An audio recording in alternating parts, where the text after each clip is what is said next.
Like I was saying, the power of the mind is not limited to our strides when it comes to success in career. It's not limited to success in business. It's not limited to success in ministries and in other endeavors.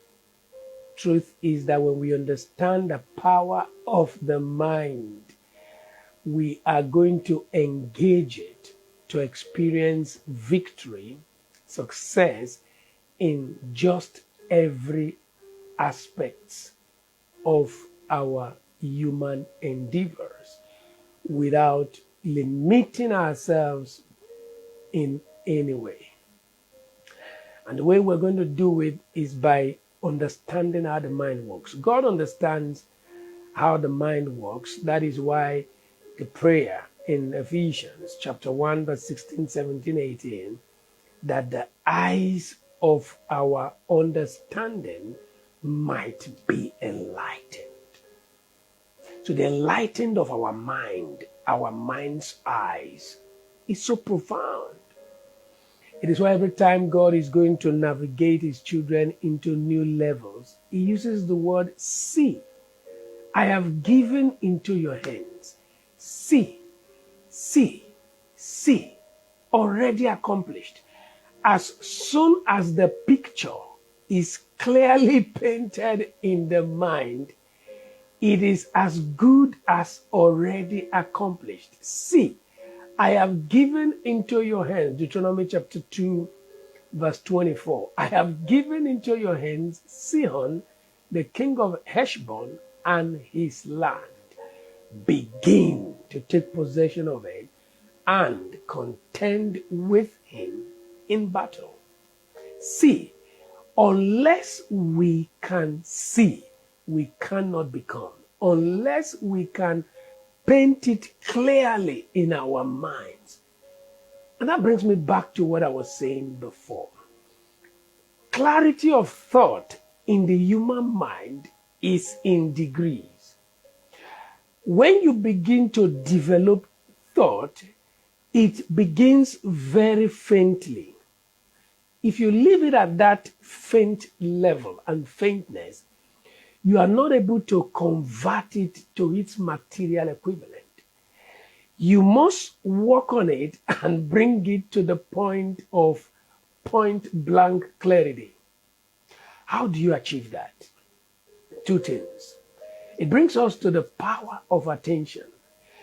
As you focus on that thought, go back to that thought on a daily basis, on a regular basis, on an hourly basis. The more you pay attention to anything, the clearer it becomes.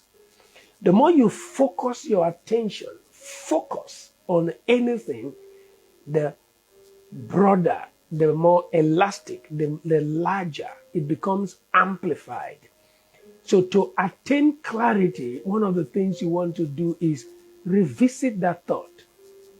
I usually tell people one way you can enhance the clarity in your mind is look for a photograph, a printed equivalent of your desire. Put the picture at a strategic point in your room where your eyes can see. For liberty from addiction, it can be the hands of a person that is chained, but where the chain is broken. As you keep that picture before your eyes, begin to imagine that to be you breaking free from a lifestyle, breaking free from an addiction. Whatever picture, I just give that as an example. But as you use that physical picture and begin to focus on it on a regular basis, it reinforces clarity in your mind, clarity of your victory, clarity of your accomplishment, of your desired goal, clarity of your destination, clarity. Because listen, the clearer that image gets, the easier, the more assuredly you are going to convert it into an experience. You must have it in your mind. The next strategy you can employ to make your mind's image clearer. We're talking about engaging and enhancing the photographic capacity of the mind. Your mind has been set in a particular format. We are trying to break it down and form a new image of a desired end. The next thing you want to do is to verbalize, to speak that desired end, to begin to make muter. You're talking to yourself. You're not talking to nobody. Nobody needs to hear you. Have you heard it? It said faith comes by hearing. That includes hearing yourself. So you want to begin to muter that desire. You want to begin to speak that desire to yourself, to your own hearing. Listen, as you begin to speak that to yourself, to your own hearing, self-talk, the image in your mind begins to gain momentum. The image in your mind begins to consolidate. The image in your mind begins to be formed, cast on stone, impregnable, unimpeachable, unbreakable, unassaultable. The more you can concretize the image in your mind, the more the possibility, irresistibility of making it a material experience. So you want to keep saying it. I am free. I break free from this lifestyle. I will be free. I'm going to sustain this. I'm going to become this. I'm going to experience this. I'm going to have this. I have what it takes to be. I have what it takes to be. I have the capacity to be. I will. If you can just say this, if you can just talk to yourself, if you can just encourage yourself, if you can just use words to paint the image of your freedom, of your liberty, of your entering the next level, and this is applicable in all areas of life, you are going to form that, you are going to cast that mental image on stone. The second thing that speaking that mental image is going to do for you is that words are creative. As you keep saying that to yourself, and as you move it from just talking to yourself and muttering to bold declarations, those words begin to create the material equivalent of your thoughts.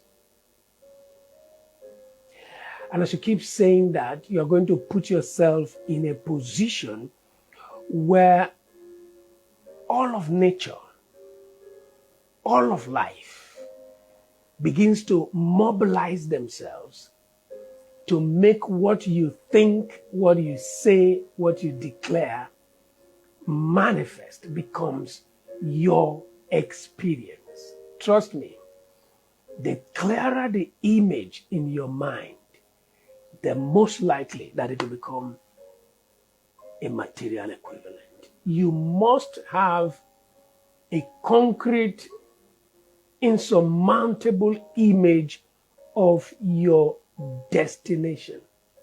From the beginning, we have been empowered to subdue the earth, and the instrument that we've been given to deal with this is in our mind. If you can think it, you can become it. If you can form the image in your mind, you can experience it. If you can think it, thought is a powerful seed. Thought is the beginning of life. Thought is the source of life, of creativity, of productivity. Thought. And I want to leave you with this. Think it until it saturates you. Think it until it overwhelms your mind. Think it until this new thought overrides your existing mindset and thought. Think it until it consumes you, it arrests you, it overwhelms you, it controls you, and then it becomes second nature. It becomes automated behavior. What I mean is, let your thought be saturated with where you are going, with what you want to become, with your freedom from that lifestyle. If you can achieve that, reinforcing your image, trust me, you are on your way to breaking free from everything that enslaves you. Healing has been settled. God will not force healing on anybody. You got to go take it. Deliverance is sorted out. It's not going to be forced on nobody. You got to go take it. Anything that God wants to put at your disposal, salvation is free, yes, but you must at least accept it. You must go for it. You must be willing to be a beneficiary of what it is. And so, I believe that the things and the thoughts that I've shared, I believe you've got value. Work on it. Tomorrow I'll be sharing another thought that is mind-blowing. Stay with me on this as we take this journey together to that place where you become a master of your lifestyle. You become a master of what you do. You're not a slave. You're not controlled by anything.